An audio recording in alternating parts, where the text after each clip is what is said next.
10-4. It's all pretty open here. Flat right there. It's all pretty open down here, Bruce. Come on down. Are we gonna get back out of this? Yeah. There's a little bit of a rocky section, but you can navigate down. I'll navigate you down. Any sights though? Oh, it's all open. Yeah, it's all open. Lots of flat spots.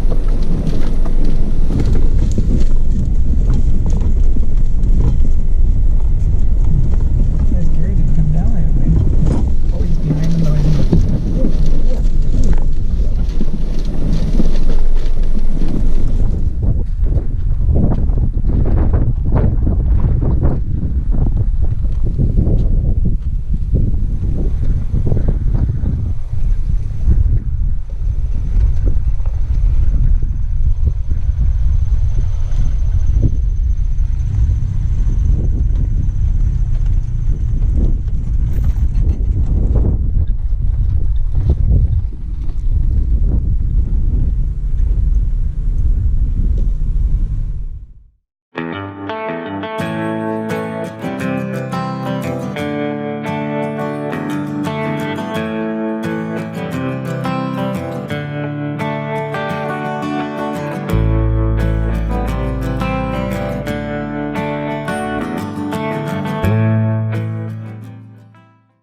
It's a little, you want to turn like right to the tree though. You should have come down this path because you're going to have a bit of a drop point, but go real slow. You'll be fine. The hitch is totally clear. Okay, now right now you're going to keep coming, keep coming, keep coming. You'll feel a slight little drop. Slowly, here it comes. There it comes. There you go. Yeah, you're good. Hitch is fine. Okay, slow, stop. Okay, inch it, inch it, inch, inch, inch, inch. You're good.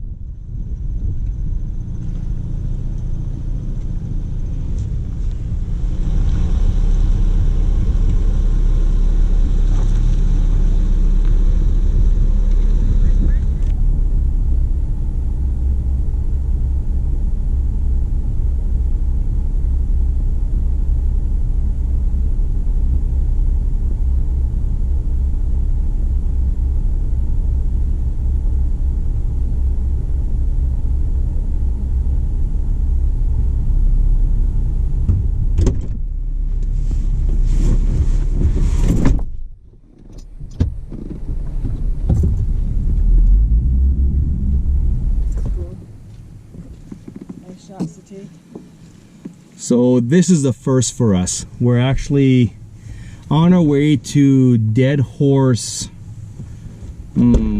something in Moab. We're off to a dead horse. Yeah, let me just get to you there for in a minute. We are near Dead Horse Point, but there's a turnoff on the 130, the 313, and then you get some of those dispersed campsites. So you look for the first designated trail marker, drive in a little bit, and then you got the little tent symbol. It's open to camp anywhere. And this is, like I said, a first for us, camping out in the desert like this. Yes. Super happy, super stoked. What? She agrees. All right, let's get camp set up. Pretty epic. I don't know if it quite beats. Don't know if it quite beats the one we went camp with the girls, but.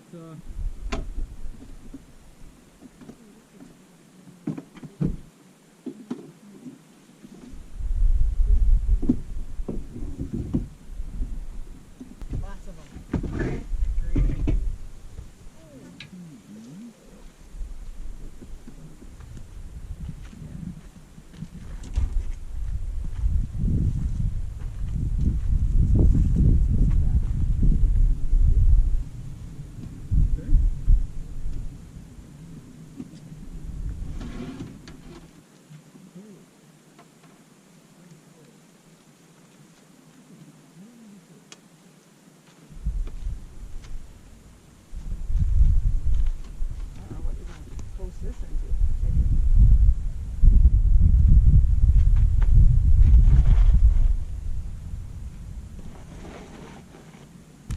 wake up in the morning, that's our view right there.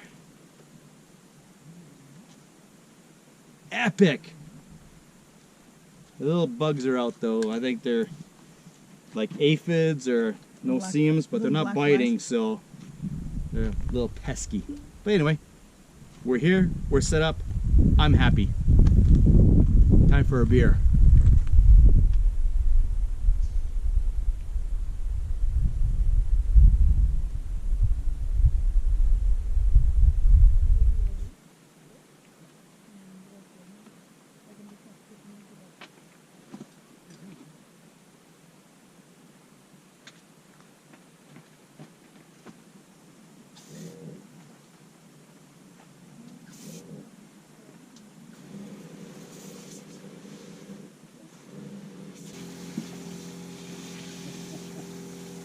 Careful where you're spraying there.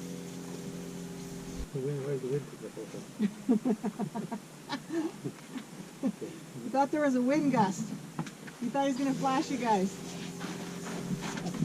He's like, woo! I got my glasses on. I might can see a big white thing, but... Oh, it's white all right down there. Except for all around his neck.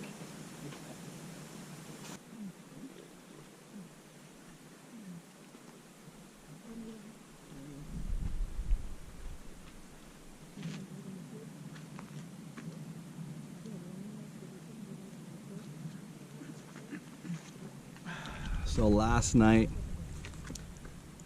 I'm not gonna say, well, yeah, I'm gonna say it was a miserable sleep, because usually the saying is in the desert it gets colder at night. Say it like it is. It was hot. Like we slept on top of our sleeping bag or on top of our bed all night, window open, not a breeze coming in. It was warm. It was really, really warm, but super quiet out here. The view this morning, it's been an overcast, which is helping because of the heat, and so we were able to close the tent off early this morning because you're forced out. The sun was already beating on the tent, and it was really, really hot in there. It turned into a sauna. So this morning we're packing up, we're heading out of here, going back into Moab, grab a couple of Moab stickers, and then we are going to make our way right to Gunnison, Colorado to get to the Rocky Mountain Overland Rally. Drive the town a little bit, find a laundromat. We got to do some laundry, and then maybe walk the town, and then check in early at the rally and set up and just chill for the next 4 days. I can't wait to meet new people, new friends, like-minded people like us. I'm just really looking forward to it. Anyway, let's finish this up and pack up and get going.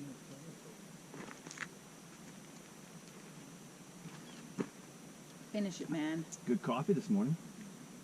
Not that better. Oh! No, I don't mean it in that way. I mean stronger. Oh. Sorry. Right. It's your brewing. Wasn't Chris's coffee. Chris wasn't brewing it? Yeah, that's probably why. Mm.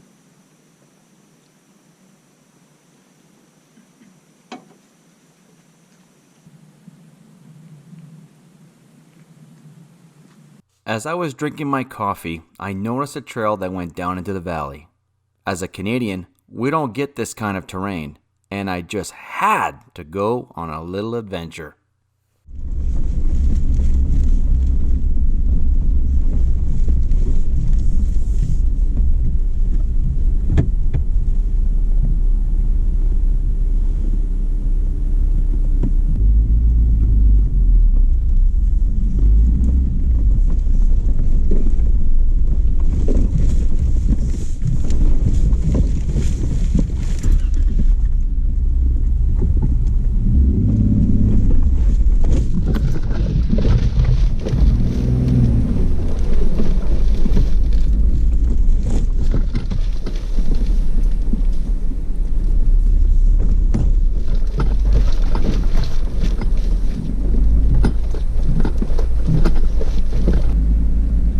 Sometimes you just gotta take a trail and see where it goes. That was super awesome. The sand is really, really soft, so I would be very cautious if it started to rain in here. This would turn into like peanut butter in the microwave, melted peanut butter. But it's fun.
So here we are.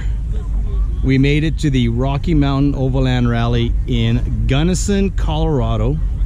All the vendors are here. They're all set up. We're set up right over there. And yeah, we got a couple of Canadians here.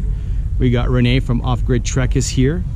Ourselves and another gentleman who's actually from Toronto, Cornwall, and he's I think the accountant for Overland Journal.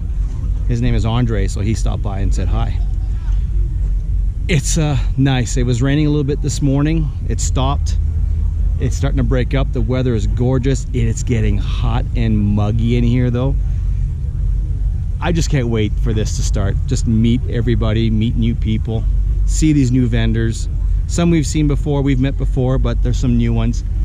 There's a lot of off-road trailers at this year. A couple of big, well, there's one big Unimog there, one more just pulled in.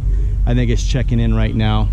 And right now it's 1:15, and this is where the visitors, I guess you want to call them, the guests, are starting to arrive.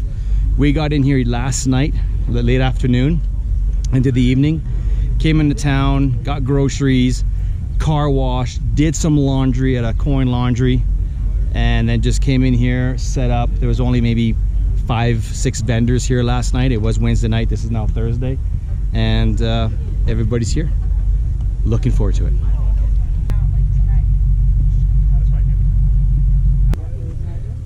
It's now Saturday at the Rocky Mountain Overland Rally in Gunnison, Colorado. It has been a fantastic weekend.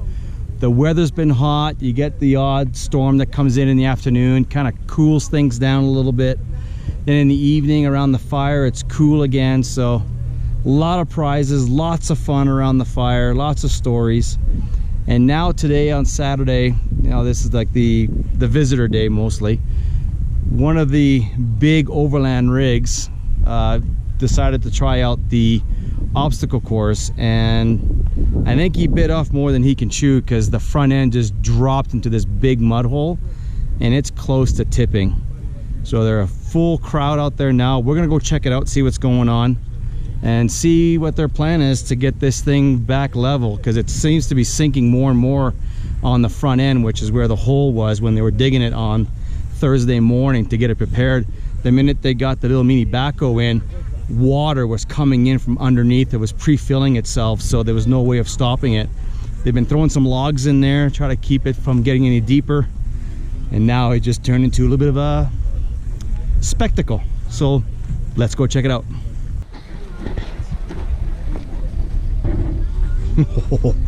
It's worse than it looks back at our booth.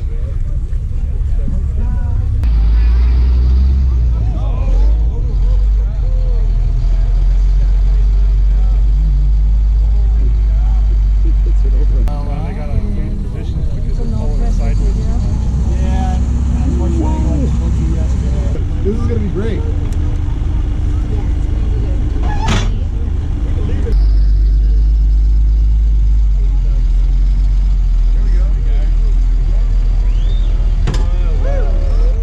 Something came out. There goes your butt flap!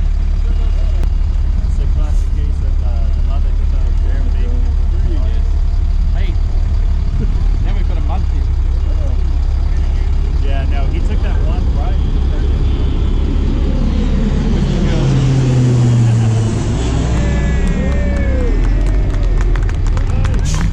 So what we did today is we wanted to rewire Gary's CB radio directly to his battery, because he was using just a cigarette lighter plug-in. It works and everything, but he's using up a plug that he could use for something else, to charge a device or something else. So what we did is we wired right to the battery, grounded it, and then we did some tests. He could hear us, but he couldn't send back. So the thing is that we were wondering what was going on. We kept checking the ground, we kept checking the antenna, checked the tip, fine-tune. Still, he can hear us, but he couldn't send a signal back. It was all garbled. Goes to start his Jeep because he forgot that he had plugged his cooler in the back. That's not one of them that's regulated with a thermostat. It killed his battery completely. That's why we think he's not able to send a full signal back, because it's just garbage. It's garbled. So we took my off-grid Trek 120 watt solar blanket, and we've got it in direct sun. We've got it plugged in, and it's charging the battery here again. So right now you can see that the solar blanket is pulling in a charge. He now has 2 bars. It had nothing. This is a blank battery charge, 12 volts, and he's got 2 bars. So pretty soon when we get to 3 bars, we'll get him to start the Jeep. The solar blanket I have, I think I've got many great pieces of kit, but all around to be out in the bush, if you're by yourself and you accidentally left some lights on or something is turned on and you kill your battery completely, you got no one around to boost you. You have no, AMA service somewhere where you have no cell service. So a solar blanket is a great way to get a charge back into your battery, and also to maintain a charge. Like, I've been camped here at the Rocky Mountain Overland Rally we'll be here for 4 days straight, not starting the Jeep up every day. So I have to keep a constant charge going into my vehicle to run my Dometic 65 or any other devices I want to charge. So off-grid Trek, great piece of kit. Okay, so now we've had the off-grid Trek solar blanket charging the battery for about 15-20 minutes. All right, Gary.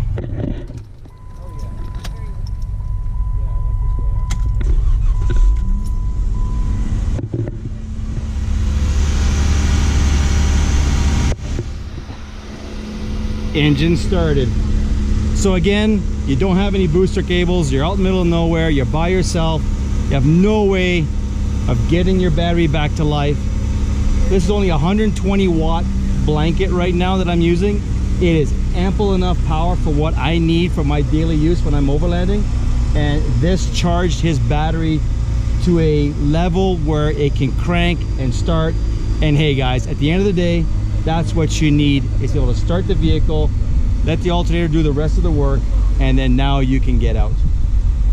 So please, you know, if you can, check out the Off-Grid Trek website, which is offgridtrek.com.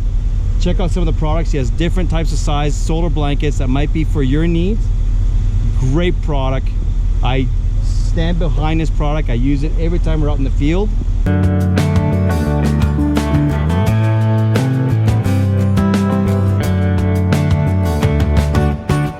to find a place to camp nearby the town. And yeah, it's a nice little trail here that we're going up, low and slow, having fun, right, Hunt? Yeah. Best day ever. Best day ever. Best day ever.